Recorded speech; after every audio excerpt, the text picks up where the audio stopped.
You know what?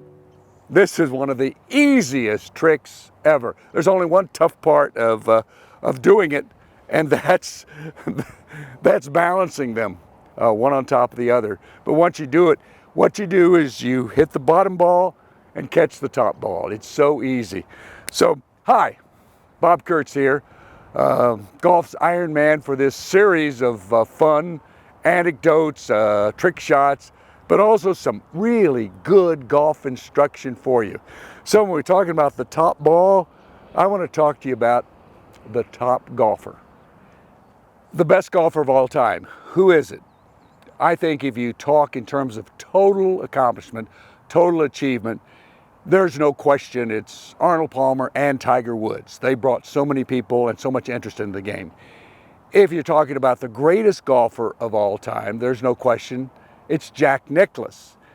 If you talk about the one who had the greatest record, it's Bobby Jones. He played in 28 majors, won 13. Half the majors he played in, just about, he wins. But if you talk to golfers, when they talk about the greatest of all time, the top golfer, Ben Hogan. He's the only one that people would say, golf pros would say, Mr. Hogan, Mr. Hogan. At 54 years of age, shot, get this, a 30 on the back nine at Augusta National in the 1967 Masters, shot a 66 there, a 30 on the back nine, birdied 10, 11, 12, 13 right in a row, and all of a sudden he's in the tournament. That was Mr. Ben Hogan. I was a sportscaster in Dallas, Texas, back in the early 70s.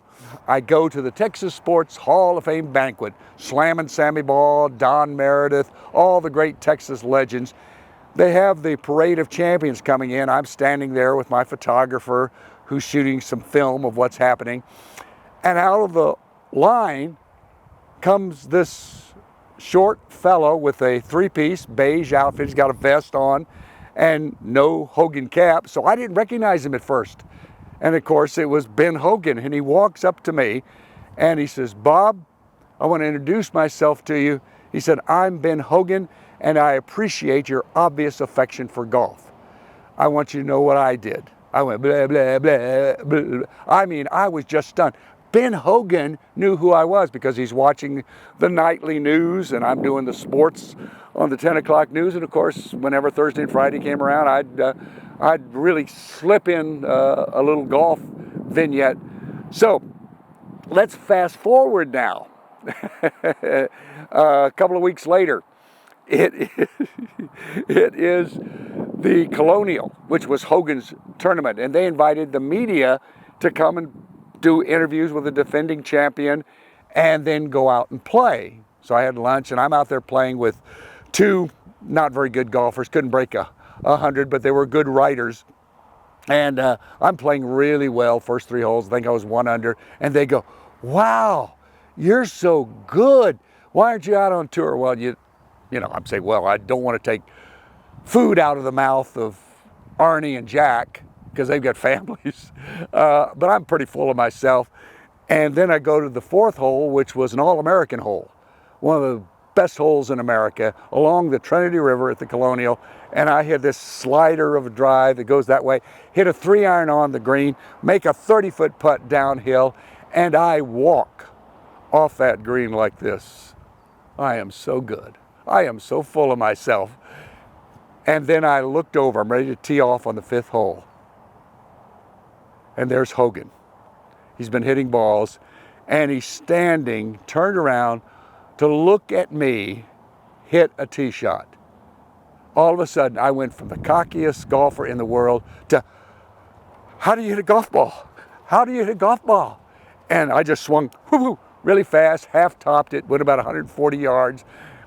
That's the one shot in my entire life that I have regretted, but it shows you how important confidence is in playing the game.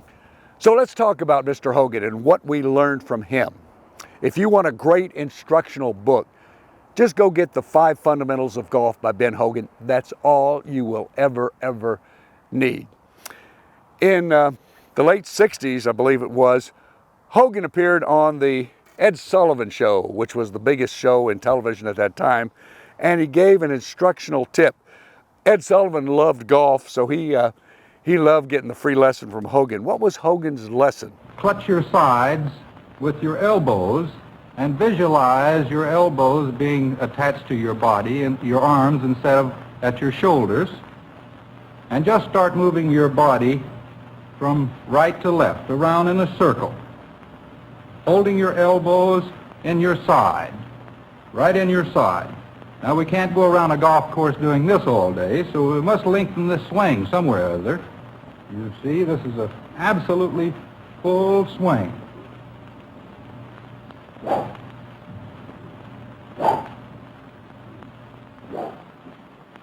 Isn't that simple?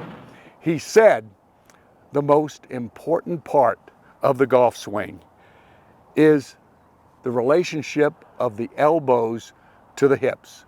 In other words, we think our arms hang from here down, and that's how we think the swing is. Hogan says it's the elbows and the hips connected. So in other words, he is like this and this. See the connection? The elbows are staying right with the hips. So see, they turn together. And then, as you swing and the swing gets longer, the elbows move away from the hips just a bit. But if you focus on the hips being connected to the elbows, you're going to be very successful and have a very tight, good Hogan-like swing. So, first we're doing this, elbows, elbows, elbows, and then pretty soon we're just like that, like Hogan would do. In fact, I got to do it more in balance. Okay. That's actually a Hogan-esque type swing, but I felt connected.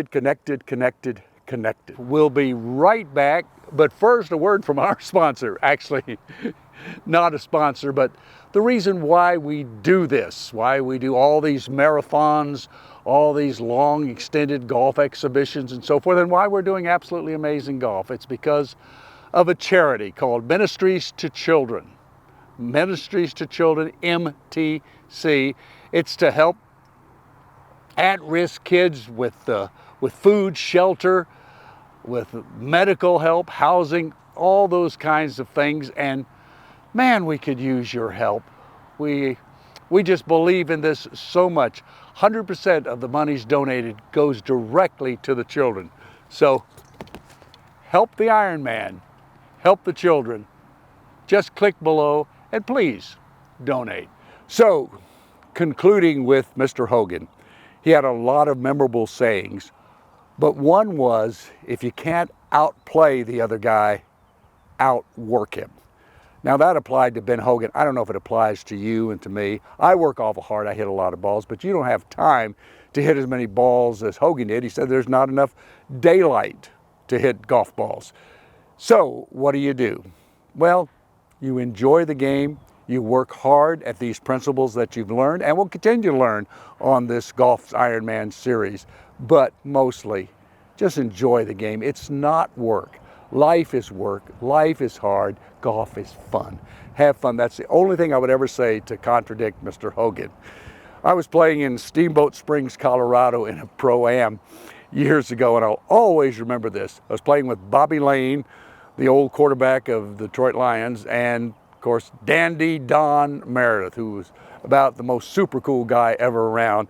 Frank Gifford was coming the other way. We were playing with another amateur who was uptight, and Frank is coming down the one fairway, we're going this way, and he stops and he goes, "Well, Dandy, how are things going?" Dandy Don Meredith looks at Gifford and says, "Oh, Frank, if there's one thing in life I can't stand, that's a serious amateur." Stop and think about that. Hogan, it was his whole life. With you, golf is fun. Have a good time, and may your life and your golf be absolutely amazing.